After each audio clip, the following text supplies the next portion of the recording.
தாய் தமிழ் சொந்தங்களுக்கு புரட்சி வணக்கங்கள். இன்னைக்கு 2026 தமிழக சட்டமன்ற தேர்தலில் நாம் தமிழர் கட்சிக்கு சாதகமா இருக்க 3 முக்கிய அம்சங்களை பத்தி தான் பேச போறோம். பல்வேறு பாசிட்டிவான கருத்து கணிப்பு தான் நிலவுது களத்துல. பொதுவாகவே பாசிட்டிவான ஒரு விஷயம்தான் நாம் தமிழர் கட்சி பத்தின ஒரு கருத்து நிலவுது அரசியல் வட்டாரத்துல, தமிழகத்துல. அப்போ இந்த கட்டத்துல ஏன் இப்படி ஒரு பாசிட்டிவ் ஒரு கருத்து நிலவுது அப்படிங்கிறத வந்து அதுக்கு ஏதாவது பேக்கப் இருக்கா, அதுக்கு உண்மையிலே என்னென்ன அம்சங்கள் இருக்கு, எது வழியா பாசிட்டிவா நாம் தமிழர் கட்சிக்கு வாக்கு வர்றதுக்கு வழி இருக்குன்னு நம்ம இன்னைக்கு பார்க்க போறோம். முதலாவது, யாராரோ போடுற கணக்கு நமக்கு சாதகமாக தான் அமையும் அப்படின்ற மாதிரி சொல்லுவாங்க. அது வந்து மனசார ஒரு விஷயத்த நீங்க நினைச்சு போயிட்டு இருந்தீங்கன்னா அந்த அந்த யூனிவர்ஸ் வில் ஹெல்ப் யூ. உலகமே உங்களுக்கு வந்து அந்த இயற்கையே உங்களை வந்து உதவி செய்யும். அதே மாதிரி தமிழ்நாட்டில் இந்த இந்த 26 சட்டமன்ற தேர்தலை பொறுத்த வரைக்கும் பாஜக கட்சிக்கு வந்து அதிகாரத்தில் இருக்கக்கூடிய அதிகாரத்தை வந்து லைட்டா யானைக்கு மடி சறுக்குங்கிற மாதிரி கொஞ்சம் சறுக்கி அடுத்து வந்து மிக நுட்பமாக அடுத்த தேர்தலை 29 தேர்தலை அணுக போகும் பாஜகவின் அரசியல் கணக்கு தமிழ்நாட்டில் எப்படி இருக்குன்னு நம்ம பார்த்தோம் அப்படின்னா, அவங்க எப்படியாவது 2வது இடத்துக்கு வர்றதுக்கு முழு முயற்சி பண்றாங்க.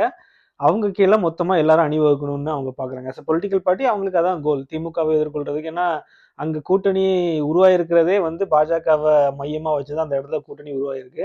அதிகாரம் பணம்லாம் 2வது, பட் அவங்க கொள்கைன்னு சொல்றது அதுலதான் அவங்களுக்கு மேஜர் கெயின் ஷேர் இருக்கு. புரியுதா உங்களுக்கு?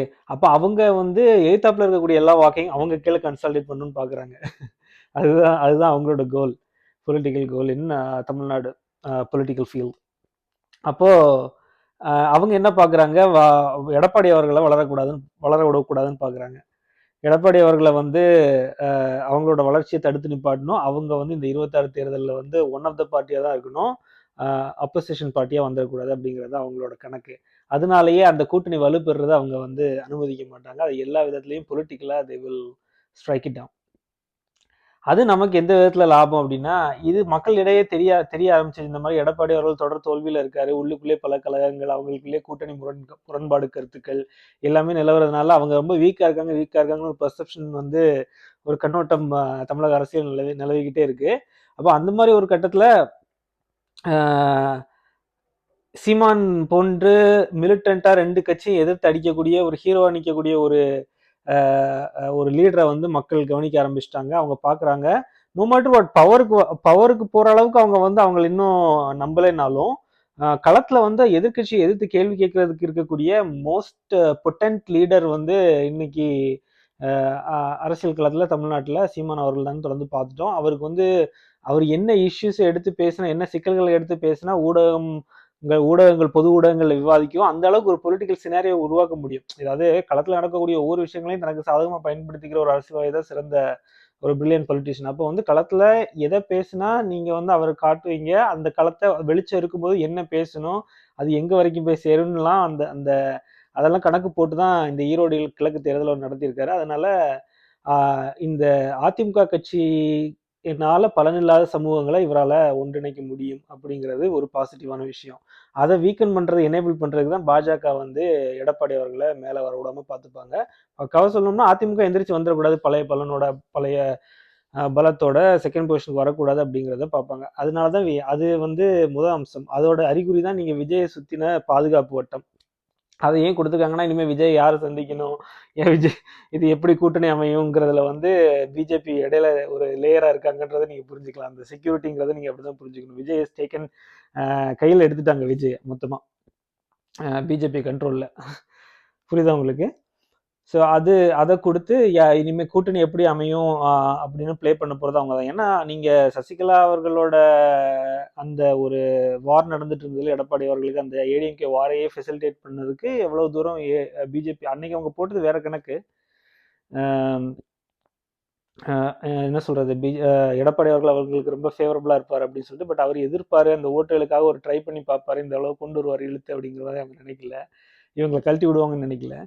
So they want a sweet revenge அவங்க மேல. அதுதான் நடக்க போகுது. ஸோ அது வந்து நமக்கு சாதகமான ஒரு விஷயம். அப்போ அந்த அந்த ரிவெஞ்ச் நடக்கும்போது ஏடிஎம்கே இன்னும் வீக்கன் ஆகிட்டே இருக்கும். ஏடிஎம்கே வீக்கன் ஆகிட்டே இருக்கும்போது அவங்க ஜெயிக்க முடியாதுங்கிற நம்பிக்கையை நம்ம பரப்பலாம். அந்த அந்த வாக்குகள் அவங்களால இனிமேல் அதிகாரமும் எதுவும் பண்ண முடியாது அப்படின்னா நம்ம இந்த பக்கம் வரலாம். ஆமா, திமுக போறவங்க திமுக போவாங்க. பட் பிஜேபி போக முடியாதவங்க வந்து மாநில தன்னுரிமை அந்த மாதிரிலாம் பார்க்குறவங்க, அது ஒரு தமிழ் முகமா இருக்கணும்னு பார்க்குறவங்க சீமான் பின்னால் நிற்கிறதுக்கு வாய்ப்பு இருக்கு. ஏன்னா அதிமுகல அந்த ஒரு பற்று உண்டு, ஒரு இனப்பற்று உள்ள நிறைய பேர் இருப்பாங்க. ஸோ அவங்க வந்து சீமான் அவர்கள் கீழே வர்றதுக்கு வாய்ப்பு இருக்கு. இன்னொன்னு என்ன பாக்குறேன் அப்படின்னா, விஜய் அவர்கள். விஜய் வந்து இப்ப புதுசா வந்து அவரு நான் தான் முதல்வர்னு சொன்னா, நீங்க சொன்ன திமுகவை தோற்கடிக்க முடியாதுங்கிற ஒரு விஷயம் உங்க ஃபேன்ஸ்ட்டயோ இல்ல உங்களை நம்பி வரமாட்டாங்க. அந்த அளவுக்கு காசு செலவு பண்ணதுக்கு, அந்த அளவுக்கு உழைப்பு போட்டு தனியா உங்களுக்காக அபிமானத்தை காட்டணும்னு சொல்லி தனியா நின்னா உங்களோட அந்த ஒரு கோல் திமுகவை கீழே வீழ்த்தணுங்கிற கோல் வந்து முற்று பெற்றோம். இல்ல நீங்க வந்து அதிமுகவோட போய் நீங்க போறேன் அப்படின்னு நீங்க எடுத்தீங்க அப்படின்னா, விஜய் அவர்கள் இந்த இடத்துல எடுத்தார் அப்படின்னா, ஊழல், லஞ்சம் அதெல்லாம் உங்களுக்கு ஒரு பொருட்லாம் இல்லை. நீங்க மக்கள் சேவையெல்லாம் செய்ய வரல. இந்த மெட்டீரியல் பாலிடிக்ஸ்ல உங்களுக்கு உண்டான ஷேர் என்னங்கிறத எடுக்க வந்திருக்கின்றது அதில் புரிஞ்சுக்கலாம். அது வந்து என்னன்னா பாமக போன்ற கட்சியை பத்தி ஃபாதர் ஜெகத் கஸ்பர் ஒரு விஷயம் சொல்லியிருக்காரு. எனக்கு அவரை பத்தி நீங்க என்ன நினைக்கிறீங்கன்னு நீங்க கேட்டுட்டு இருக்காங்க. ஃபாதர் ஜெகத் கஸ்பரோட கிரெடிபிலிட்டி அண்ட் அவரோட ஸ்டாண்ட் என்ன நீங்க நினைக்கிறீங்க? அவரை வந்து அவரோட வார்த்தைக்கு எவ்வளவு தூரம் மதிப்பு கொடுக்கலாம்னு நீங்க நினைக்கிறீங்கன்னு எனக்கு அதுல ஒரு 50-50 மைண்ட் இருக்கு. நீங்க வந்து உங்க கருத்துக்களை பதிவிடுங்க. நான் இன்னைக்கு நீங்க என்ன சொல்றீங்க கேட்கணும் நினைக்கிறேன். அவர் என்ன சொல்றாரு அப்படின்னா, பாமக போன்ற கட்சிகள் அதிமுக கூட கூட்டணி போறதுக்கு சம் 100 crores வாங்கினாங்க, சில 100 கோடிகள்.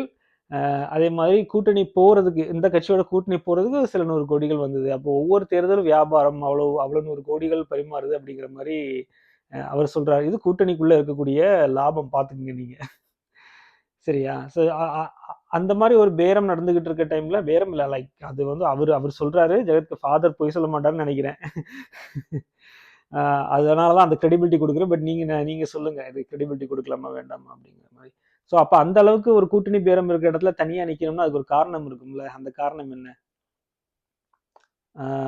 அதுக்குள்ள என்ன நடக்குது, அதுக்குள்ள இருக்க மெட்டீரியல் பாலிடிக்ஸ் என்ன, அப்ப எதை நம்பி நிக்கிறாரு களத்துல அப்படிங்கிற ஒரு விஷயம் இருக்குல்ல. அது வந்து அந்த மிலிட்டன்சியை வந்து மக்கள் பார்ப்பாங்க. அதை நோக்கிதான் அண்ணாமலை வந்தாரு. அப்ப அண்ணாமலையை வீக்கெண்ட் பண்ணி இவங்க ஈரோடு கிழக்குல விட்டுட்டாங்க. பிஜேபி ஈரோடு கிழக்குல அண்ணாமலை வீக்கெண்ட் பண்ணி விட்டுட்டாங்க. அவரால் நிக்க முடியல. இந்த டிசிஷன் மேக்கிங் அவர்கிட்ட இல்லை அப்படிங்கிறது வந்து தெரிஞ்சு போச்சு. அதனாலயே அந்த லீடர்ஷிப்ல வந்து இப்போ டாப்ல இருக்கிறது எதிர்த்தரப்புல சீமானவர்கள் தான். அங்க வந்து ஸ்டாலின் நிச்சயமா டாப்ல தான் இருக்காரு. ஏன்னா அவரை எதிர்த்து நின்னவங்களெல்லாம் அவரின் குடையின் கீழ் கொண்டு வந்து ஒரு கூட்டணி ஏதோ ஒரு பொலிட்டிக்கல் பாயிண்ட்ல அவங்களை இணைச்சு நிக்க வச்சிருக்காரு இல்லையா? அந்த பிரில்லியன்ஸையும் பாராட்டணும். அவர் பொலிட்டிக்கல் கேம் நல்லா விளையாடுறாரு. அட்மினிஸ்ட்ரேஷன் சம்பந்தமா அவர் மேல எனக்கு பெரிய மதிப்பு கிடையாது. பட் ஸோ இந்த லீடர்ஷிப்புங்கிற கேட்டகரியிலேயே சீமான் முன்னுக்கு வராரு. இது ரெண்டாவது பெரிய விஷயம். முதல்ல பாஜக போடும் அரசியல் கணக்கு, ரெண்டாவது பிஜேபி, ரெண்டாவது சீமான் அவர்களோட லீடர்ஷிப் எந்த அளவுக்கு இருக்கு தமிழ்நாட்டுக்குள்ள அப்படிங்கிற மாதிரி. ஒவ்வொரு இஷ்யூல என்னென்ன ஸ்டாண்ட் எடுக்கிறாரு, அவரு எடுக்கிற ஸ்டாண்ட்லாம் வந்து டாக் ஆஃப் த டவுன் ஆகுது. ஒரு தேர்தல் காலத்துல அவரு மட்டுமே நின்று விளையாடி காமிச்சிட்டாரு. ஸோ அது அப்படியே எல்லா மக்களிடமே பரவிருச்சு. நாம் தமிழர் கட்சின்னா தெரியாதவங்க யாரும் இருக்க முடியாதுங்கிற அளவுக்கு பரவிருச்சு. ஸோ அது ஒரு பாசிட்டிவ் ஃபேக்டரை நான் பார்க்குறேன். அது சீமான் அவர்களுக்கு இருக்கக்கூடிய டைரக்ட் பொலிட்டிக்கல் பிரில்லியன்ஸோட தான் அதுக்கு கனெக்ஷன். நீங்கள் அதெல்லாம் அது வந்து இண்டிவிஜுவல் கேம் தான். நீங்கள் அப்போ இது வந்து அந்த கேடஸ்க்கு நம்பிக்கை கூட்டுது. கேடஸ் ஒவ்வொருத்தனுமே வந்து என்னை பொறுத்த வரைக்கும் நாம் தமிழர் கட்சி ஆரம்ப கட்ட காலத்தில் எங்கள் ஊரில் நாகர்கோவிலில் வந்து என்னோட நண்பன் தான், அவன் பேரும் அருண். அவனை பொறுப்பாளராக போட்டிருந்தாங்க ஆரம்ப கட்ட காலத்தில். கட்சி ஆரம்பிச்ச புதுசுல யாராவது ஒரு ஆளை போடணுமே அப்படின்ற மாதிரி. அவன் பெரிய ஃபங்க்ஷன்ஸ்லாம் எதுவும் செய்த மாதிரி தெரியல. அவனுக்கு இருந்த நெருக்கடி என்னன்னா, அப்போ நாம் தமிழர் கட்சியை பற்றி போய் இன்னொருத்தட்ட போய் பேசும்போது அவனால அந்த கேள்விக்கு பதில் அவங்க கேட்குற கேள்விகளுக்கு பதில் சொல்ல முடியாத ஒரு நிலைமையில, இவனை வெறுக்கிற நிலைமையில தான் இருந்தாங்க. ஆனால் இப்போ நிலைமை அப்படி இல்லை. அவங்க வந்து இவ்வளவு பெரிய ஒரு அக்செப்டன்ஸ்ல வந்து ஒரு கொண்டு வந்திருக்காருங்கிறதே பெரிய விஷயம். ஸோ அந்த அக்செப்டன்ஸ் வந்து இன்னும் களத்தில் ரொம்ப போய் சேர்ந்துருக்கு. அதுதான் மக்கள் நம்பிக்கை வந்து வந்துகிட்டு இருக்குன்றது தான் என்னோட பார்வை. நம்ம 26 தேர்தல் வரைக்கும் பொறுத்து இருந்தால் பார்க்கணும். பட் நீங்கள் இந்த 3 விஷயத்தை பற்றி, மக்களின் நம்பிக்கை, அதே மாதிரி சீமான் அவர்களோட பொலிட்டிக்கல் பிரில்லியன்ஸ் அண்ட் பாஜக தமிழ்நாட்டில் போடும் அரசியல் கணக்கு, இந்த 3 விஷயமும் நமக்கு ஃபேவரபுளாக ஒர்க் பண்ணணும்னு நான் பார்க்குறேன் நாம் தமிழர் கட்சிக்கு. நீங்கள் என்ன நினைக்கிறீங்கன்னு சொல்லுங்கள். இலக்கு ஒன்று தான், இனத்தின் விடுதலை. வாழ்க வளமுடன்.